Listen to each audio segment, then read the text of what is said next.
Solo lei poteva, con tanta simpatia, finezza e anche emozione, tornare a questa bella opera, questo dizionario critico, e dirlo con parole tanto giuste. Grazie. Ora mi tocca dare la parola al professore Louis Theroux, che fu l'amico tanto vicino a Franco Simone, anche il collaboratore, quello che ha permesso a Simone così facilmente di varcare le Alpi e di ritrovarsi in piena Savoia. Ricordo di questi colloqui tra Annecy, Chambéry, Turin, eravamo proprio a cavallo sulle Alpi. Grazie a lei, e quindi è giusto che questo convegno, questa bellissima giornata, finisca con la sua parola. Chiuso.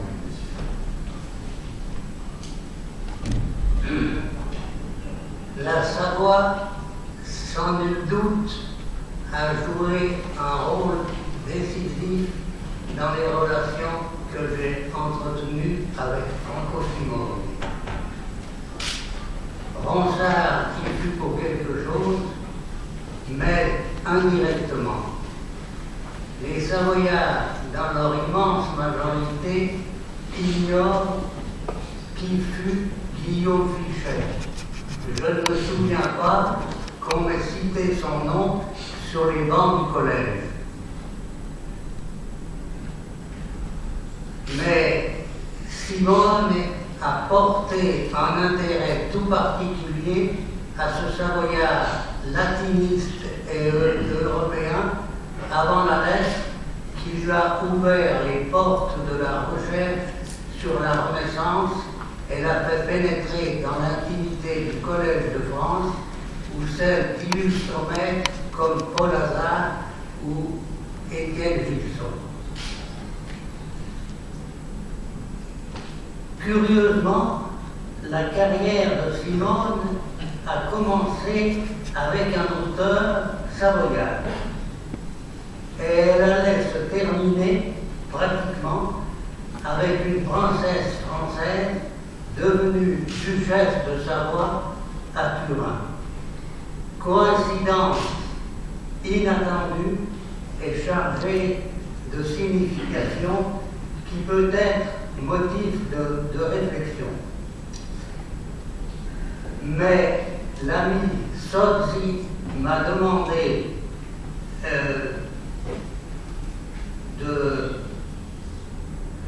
non pas une méditation sur le destin qui m'amènerait à méditer sur le chercheur,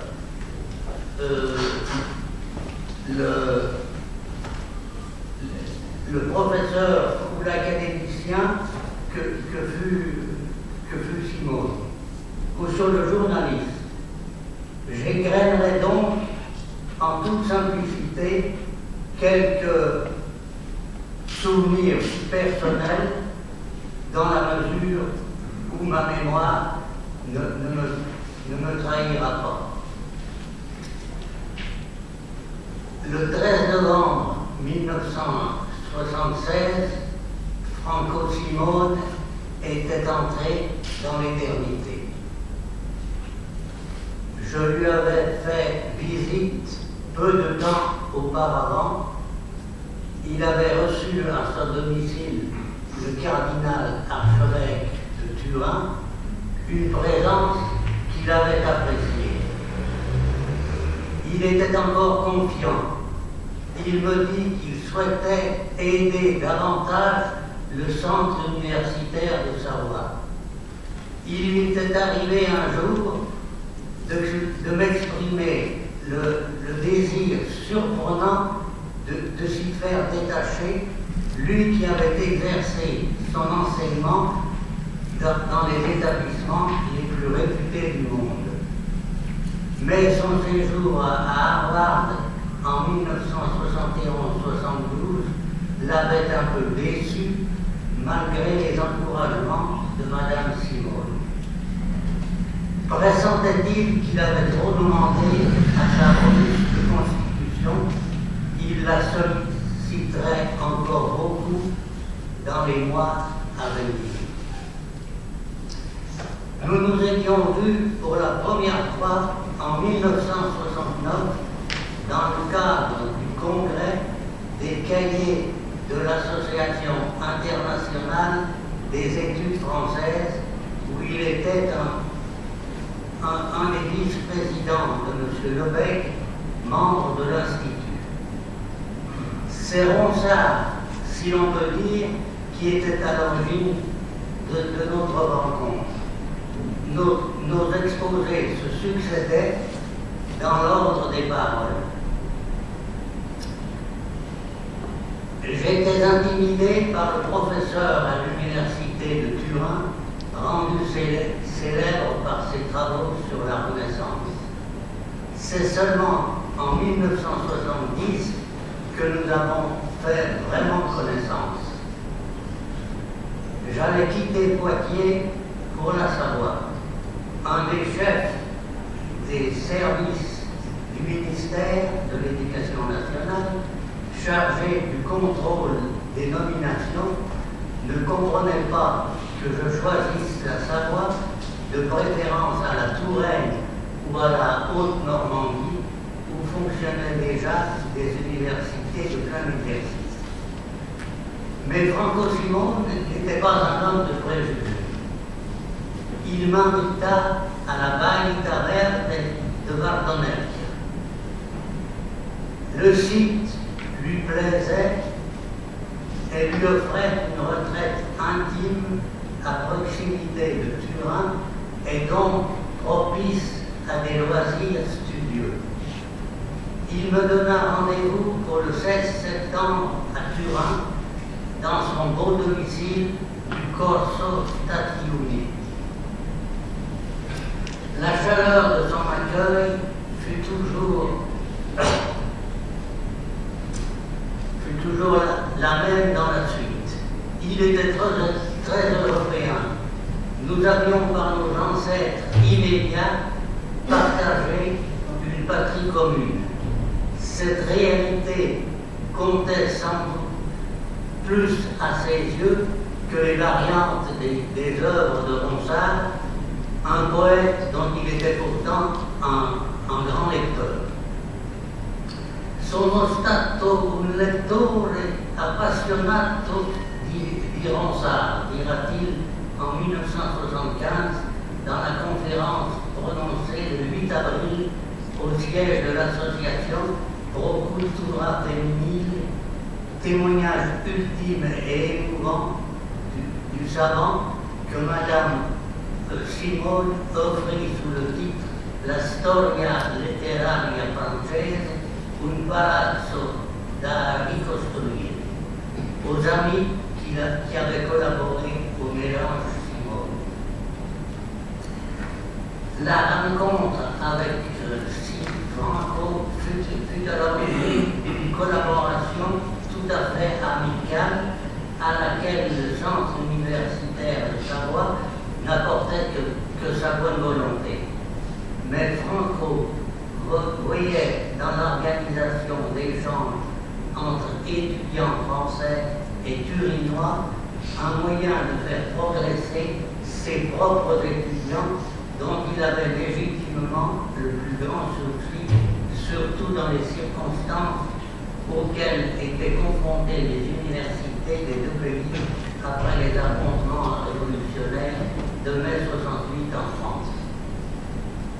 Il avait organisé des rencontres qu'il souhaitait institutionnaliser entre étudiants de Grenoble, de Turin et de Genève dans un esprit européen. Mais les Savoyards furent les plus zélés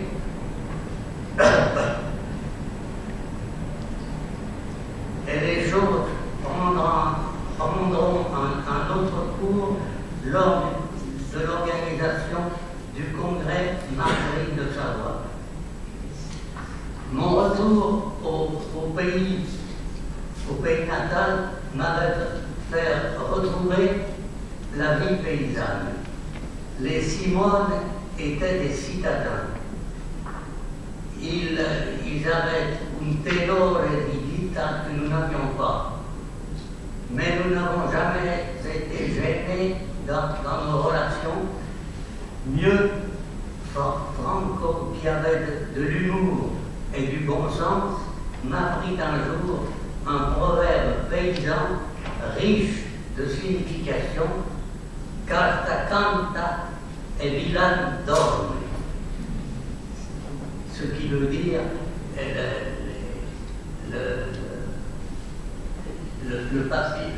le contrat signé chante, c'est-à-dire est aimant, et le paysan, il villan,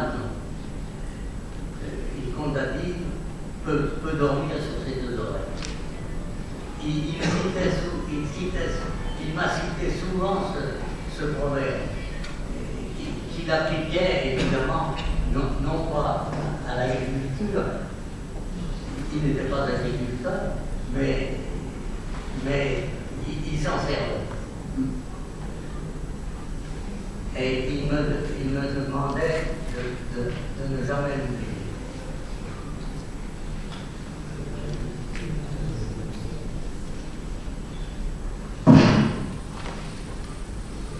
Je disais donc que nous n'avions jamais été gênés par la différence de nos niveaux de vie dans nos relations.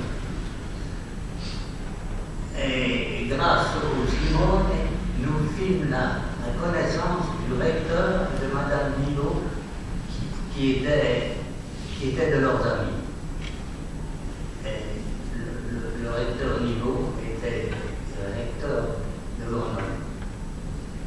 Les échanges entre étudiants français, pour ne pas dire savoyards, et les étudiants de Turin, pour ne pas dire italiens, étaient encadrés par des enseignants. Ils avaient un côté festif, mais au début, Simone voulait éviter que nos étudiants italianisants aient une part dans les contacts. C'était l'esprit des studi francesi qui s'imposait. Mais bientôt, les événements allaient prendre un autre tour. Simone emmena en effet un jour sa caravane à Saint-Michel-de-la-Cluse pour y visiter la Sacra consacrée à Saint-Michel. J'y appris que le décanat de Savoie avait été uni en 1777 à la Sacra, et donc le prieuré de Saint-Joal, qui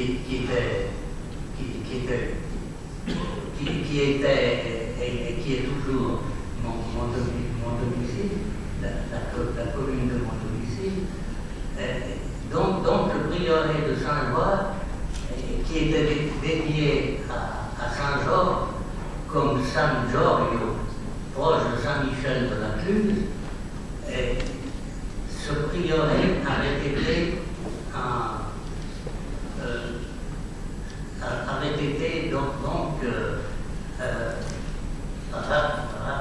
rattaché à la Sacra.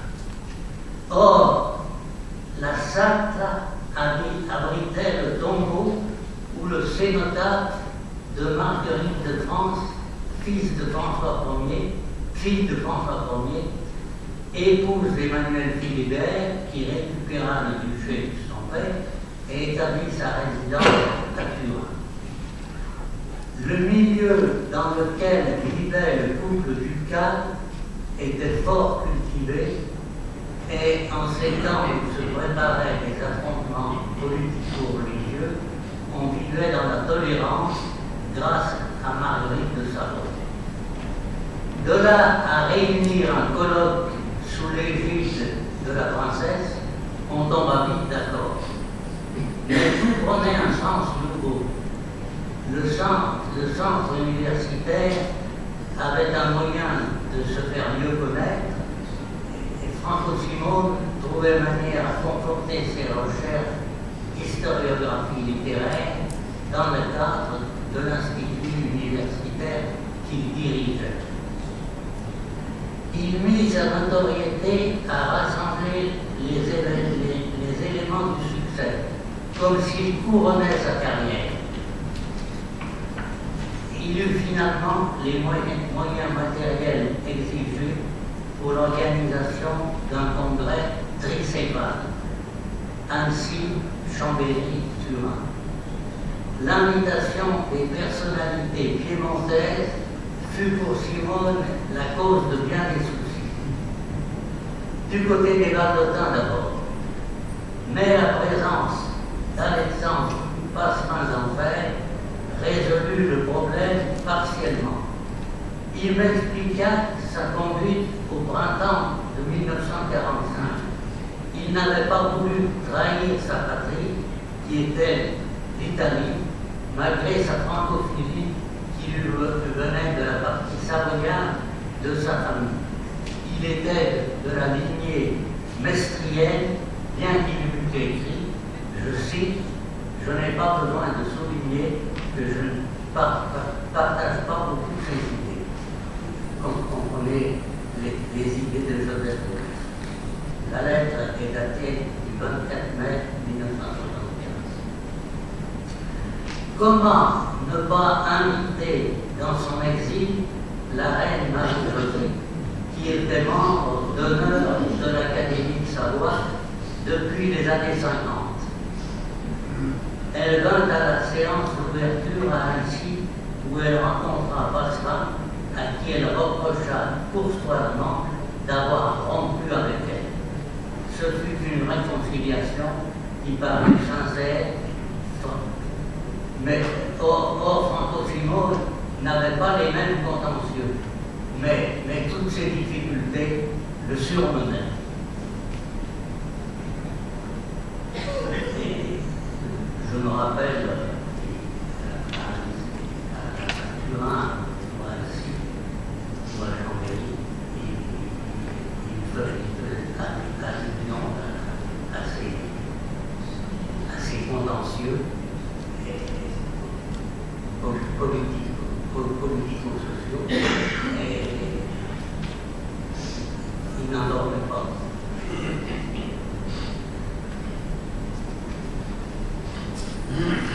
On eut moins de soucis avec les personnalités savoyardes qui assistèrent à l'ouverture du congrès le 29 avril 1974 au château d'Annecy. La rencontre se déroulant dans 3 lieux différents, il fallut 14 intervenants. On fit appel à des spécialistes que Simone connaissait. Vous entendrez dans quelques instants la voix de Franco lui-même. Il s'adressait à l'assistance à la fin de la première journée. Il y montre une belle vitalité. Il exposait et défendait des causes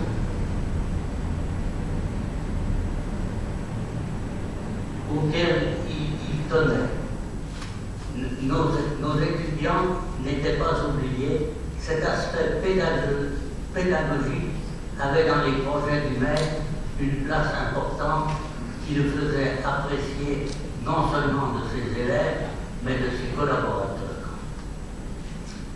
Il comptait sur de jeunes spécialistes pour qui il eut toujours une vraie considération. Parmi eux, je ne puis pas ne pas citer l'ami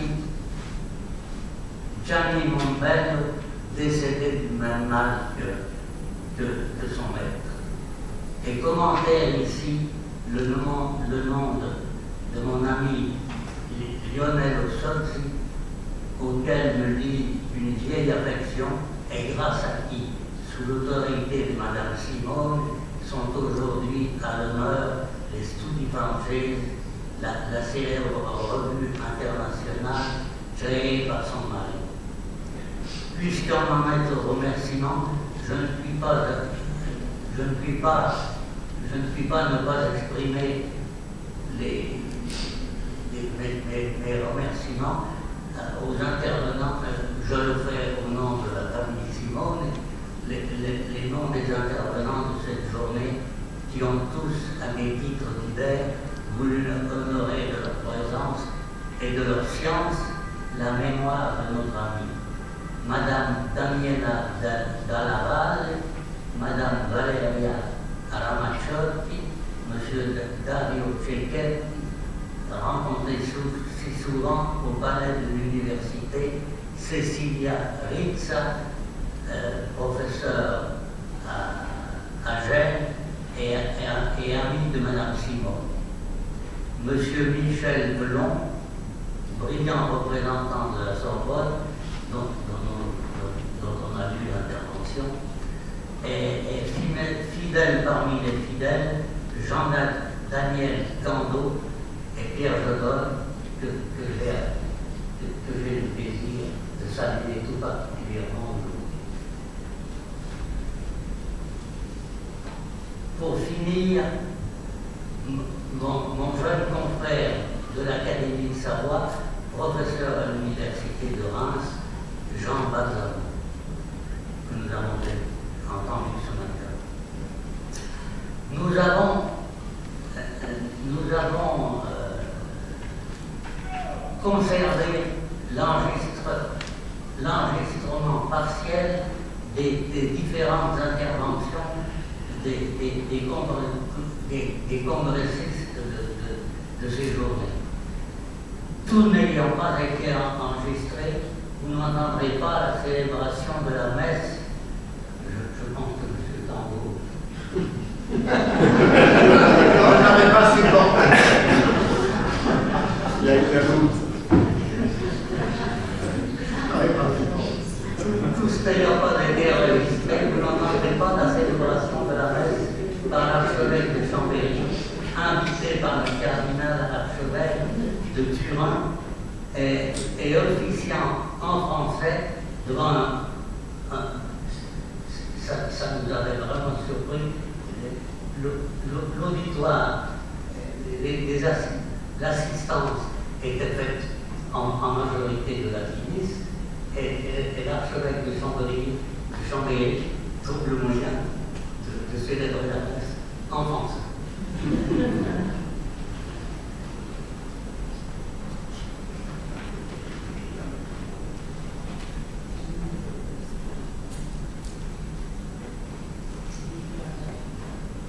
Vous n'entendrez pas, mais ça vous aurait révolté sans doute. Vous n'entendrez pas non plus Franco Simone faire les lectures du jour en français. J'ai mon opinion sur Franco Simone était très au-dessus de cela.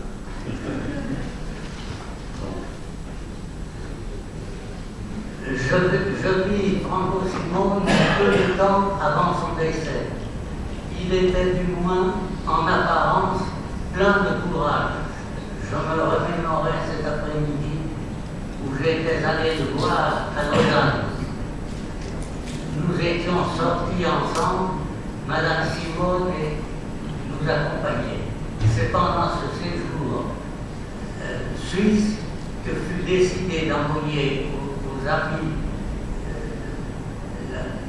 la conférence sur le palais à reconstruire, sur le palais que constituait la littérature française et qu'il fallait reconstruire.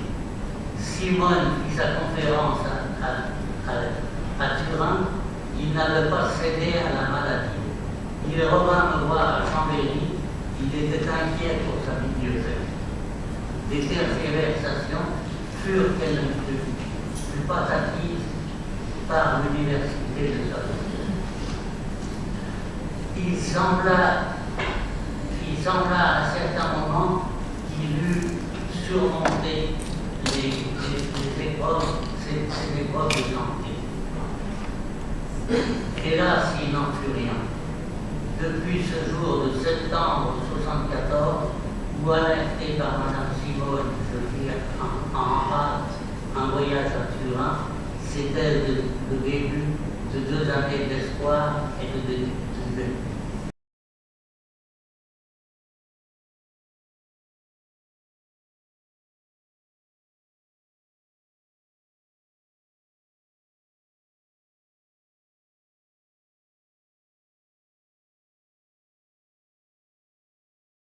Mon ami couché dans sa pierre.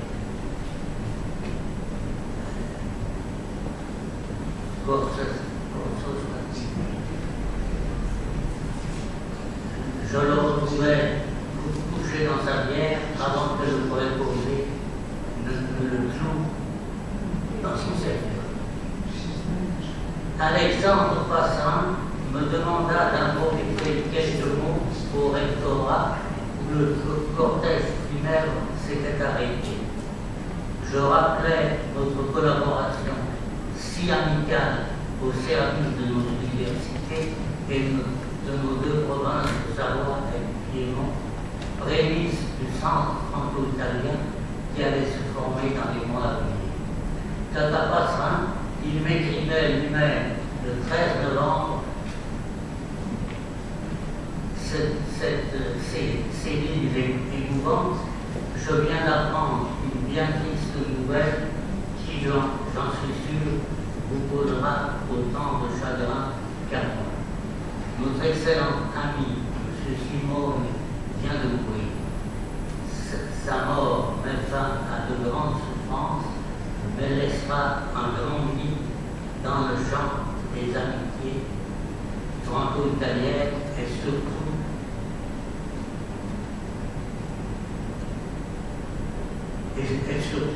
savoyarde piémontaise qui nous tient à cœur si profondément à vous et à moi. Pour ma part, je n'oublierai jamais le rôle que Simone a joué pendant les belles journées que nous avons passées ensemble il y a 2 ans, et cette mort me cause une grande tristesse. L'Académie de Savoie fit plus tard un voyage dans le Piémont. Une halte était prévue au cimetière de Poilieri. Devant le tombeau de son père, un de ses fils, un de ses enfants me dit, il est là. Toute la douleur de la séparation,